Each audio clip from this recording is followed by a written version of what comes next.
अस्सलामु अलैकुम वरहमतुल्लाहि वबरकातुहू। एक भाई ने सवाल किया है कि ये जो औरतें कान और नाक छिदवाती हैं तो इनका छिदवाना कैसा है, आया कि अहादीस मुबारका में भी इसका हुक्म आया है या नहीं आया।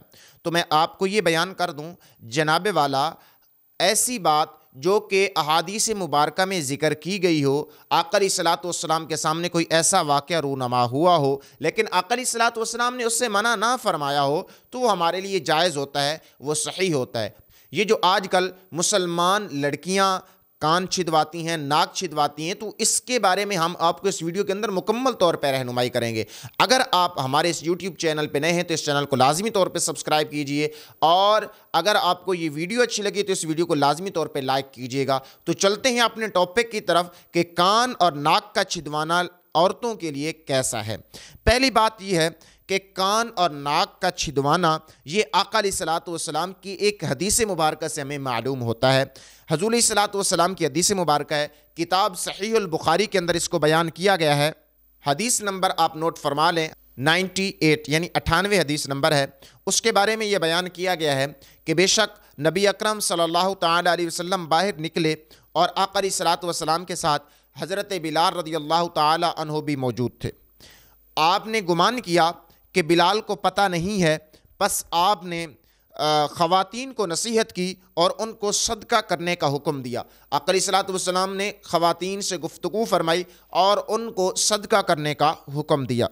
एक खातून जिसने अपने कानों में झुमके लटकाए हुए थे और अंगूठी पहनी हुई थी और हज़रत बिलाल हजूर के कपड़े के एक किनारे को पकड़े हुए थे। तो इस हदीस मुबारक से ये मालूम होता है कि आका अलैहिस्सलातु वस्सलाम की मजलिस के अंदर ऐसी औरतें आया करती थीं जो अपने कानों को और अपने नाक को छिदवा कर आया करती थीं और आका अलैहिस्सलातु वस्सलाम की महफिल में बैठा करती थी। तो आका अलैहिस्सलातु वस्सलाम की पाक ज़ात ने उनको मना नहीं फरमाया। तो ये इस बात की दलील है कि आका अलैहिस्सलातु वस्सलाम ने इसकी इजाज़त दे रखी थी, ये जायज़ था औरतों के लिए, तो इस वजह से आका अलैहिस्सलातु वस्सलाम ने मना नहीं फरमाया।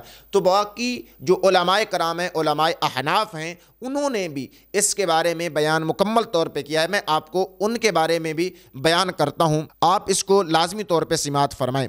अल्लामा नातफी आप बयान फरमाते हैं कि बच्चियों के कान में सुराख कराने में कोई हर्ज वाली बात नहीं है, क्योंकि मेरे आका अलैहिस्सलातु वस्सलाम के ज़माने से बग़ैर इनकार के ये चला आ रहा है। आका अलैहिस्सलातु वस्सलाम ने हुक्म तो नहीं दिया, लेकिन आका अलैहिस्सलातु वस्सलाम ने इससे मना भी नहीं फरमाया। जब मना नहीं फरमाया तो ये औरतों के लिए जायज़ है। हाँ, जो मर्द हजरात ऐसा काम करते हैं तो वो औरतों की मुशाबहत कर रहे होते हैं। मर्द हजरात बाज़ औक़ात क्या है, ये कान की बालियाँ ऐसे काम करते हैं, कान के अंदर कोई बालियाँ लगवा लेते हैं, कान छिदवा देते हैं। तो जनाबे वाला ये औरतों की मुशाबहत कर रही हैं, और जब औरतों की मुशाबहत कर रहे हैं तो अब उनकी सज़ा भी होगी। सज़ा क्या होगी? वो यही होगी कि जो औरतों की मुशाबहत करे, औरतों जैसा बनना और संवरना अपने आप को पसंद करे, तो वो क़यामत का मैदान होगा तो अल्लाह तबारक व तआला उनको उनके साथ ही उठाएगा जो क्या है, उनके मिसल हारो सिंगार और बनावट किया करते थे। तो ये जो औरतों के लिए हुक्म है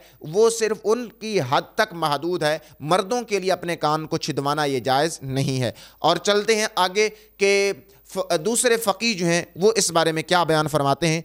बड़े मशहूर फ़क़ीह हैं अल्लामा इब्न आबिदीन शामी रहमतुल्लाहि ताला अलैह। आप बयान फरमाते हैं कानों में सुराख कराना जेवर पहनने के लिए तो ये ख़वातीन की जीनत में से है, मर्दों के लिए जायज़ नहीं है। औरतों के लिए तो ये जीनत है, मर्दों के लिए जायज़ नहीं है कि मर्द जो हैं वो बाज़ औक़ात तो कुंडे लटकाए हुए होते हैं, बाज़ औक़ात तो किसी पीर के कहने पे लटकाए होते हैं। तो जनाबे वाला पीर शरीयत तो नहीं है ना। पीर शरीयत होता तो पीर की आप बात मानते। शरीयत तो वो है ना जो आका अलैहिस्सलातु वस्सलाम लेकर आए हैं। शरीयत तो वो है कि जो सहाबा कराम और अहले बैत कराम ने हमें बयान की है। तो आप उनके अहकामात पे अमल करें, अपने पीर के हुक्म पे कैसे अमल कर रहे हैं। तो पीर ये शरीयत नहीं है। जब पीर शरीयत नहीं है तो उसके कहने पे हाथ में कड़ा डालना और नाक छिदवाना या कान छिदवाना, तो ये झुमके पहनना या कोई टल्ली पहनना, तो ये बिल्कुल नाजायज़ और हराम है। इससे बचना चाहिए, जो करते हैं उनको भी बचाना चाहिए। तो उम्मीद है आपको ये वीडियो अच्छी लगी होगी और बात समझ में आ गई होगी। अगर आपको इस वीडियो के बारे में कोई मसला पूछना है या कोई और मसला पूछना है, आप हमें कमेंट सेक्शन के अंदर पूछ सकते हैं। अस्सलामु अलैकुम वरहमतुल्लाहि वबरकातुहू।